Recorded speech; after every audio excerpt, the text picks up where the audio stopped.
lebih besar daripada nama COVID-19. Alkitab katakan nama Yesus lebih besar dari nama kebangkrutan resesi ekonomi. Alkitab katakan nama Yesus nama di atas segala nama. Gading Nias yang percaya kasih tepuk tangan dulu buat Tuhan kita. Kalau saudara percaya, Alkitab katakan, maka engkau dapat melakukan pekerjaan-pekerjaan yang Yesus lakukan. Apa sih pekerjaan Yesus? Menyembuhkan orang sakit. Apa sih pekerjaan Yesus? Mengusir setan. Apa sih pekerjaan Yesus? Membuat yang tidak ada menjadi ada. Apa sih pekerjaan Yesus? Membangkitkan orang mati. Harusnya jemaat Tiberias tidak kesulitan mengerti ini. Karena saudara dipertontonkan selama gereja ini berdiri. Saudara diperlihatkan tanda kuasa mukjizat berlimpah-limpah terjadi di Tiberias. Katakan amin. Tapi seringkali banyak di antara kita percaya sederhana. Banyak di antara kita percaya hal-hal yang kecil. Banyak di antara kita tidak berani meminta perkara-perkara besar. Karena kita melihat keadaan kita. Tahukah saudara, ketika saudara meminta perkara yang besar kepada Allah, saudara sedang menghormati Allah dengan permintaan. Saya ulang sekali lagi, ketika saudara meminta perkara besar kepada Tuhan Yesus Allahmu, saudara sedang menghormati Allah dengan permintaan besar. Apa maksudnya Pak Pendeta? Suatu hari ada seorang panglima perang negara Perancis, kerajaan Perancis, namanya Napoleon Bonaparte.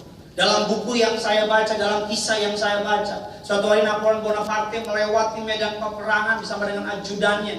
Ada seorang prajurit berlutut depan Napoleon Bonaparte dan berkata, "Jenderal yang besar, saya telah mengikuti jenderal bertahun-tahun. Saya telah berperang dengan setia kepada jenderal bertahun-tahun. Izinkanlah saya pulang ke kampung halaman saya. Istri saya sedang sakit, anak saya sedang membutuhkan uang. Dan izinkanlah saya pergi, saya meminta sejumlah uang besar kepada jenderal."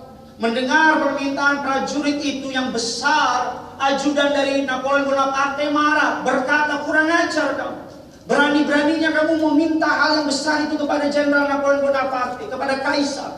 Dan apa jawaban Napoleon Bonaparte? Napoleon Bonaparte berkata, "Jangan marahi dia. Sesungguhnya dia sedang menghormati saya karena dia meminta perkara besar sama saya.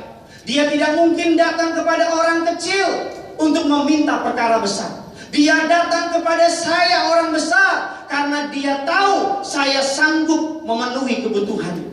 Saudara gak akan datang sama orang kecil karena saudara tahu orang kecil gak bisa tolong saudara. Saudara pasti datang ke orang besar karena saudara tahu orang besar bisa tolong saudara. Makanya saudara, ketika engkau datang sama Tuhan, meminta perkara-perkara ajaib dari Tuhan, meminta perkara-perkara heran dari Tuhan, sesungguhnya Tuhan tersanjung, Tuhan merasa terhormat dengan permintaanmu. Ada yang tepuk tangan. Amin. Suatu hari ada seorang orang tua, opa-opa, punya anaknya yang pertama di Jakarta. Anak yang kedua di Bandung, saudara. Berapa anaknya?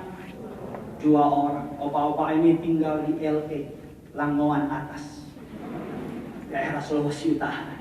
Karena kedua anaknya Jakarta dan Bandung sudah sukses, anak yang pertama di Jakarta kirim tiket pesawat supaya kunjungi kedua anak di Jakarta dan Bandung. Singkat cerita, opa terbang dari LA, dari Bandara Samratulangi, 4 jam penerbangan Jakarta, Samratulangi, Soekarno-Hatta. Mendarat di Jakarta, di Soekarno-Hatta. Anaknya jemput di bandara. Anaknya bilang, "Pak, gimana? Penerbangannya lancar kan? Penerbangannya enak kan?" Papanya bilang, "Lancar sih lancar.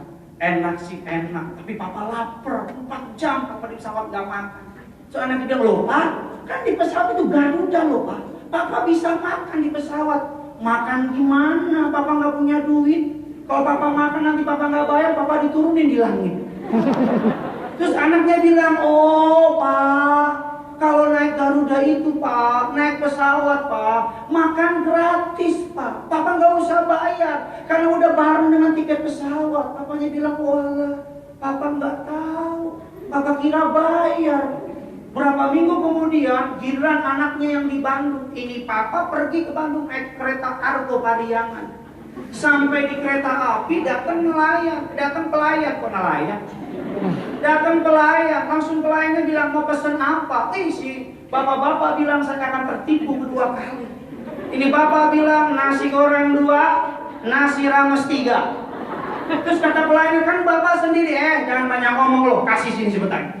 Coca-Cola 3, Sprite 2, bahkan cuci tangan pakai Coca-Cola. Pokoknya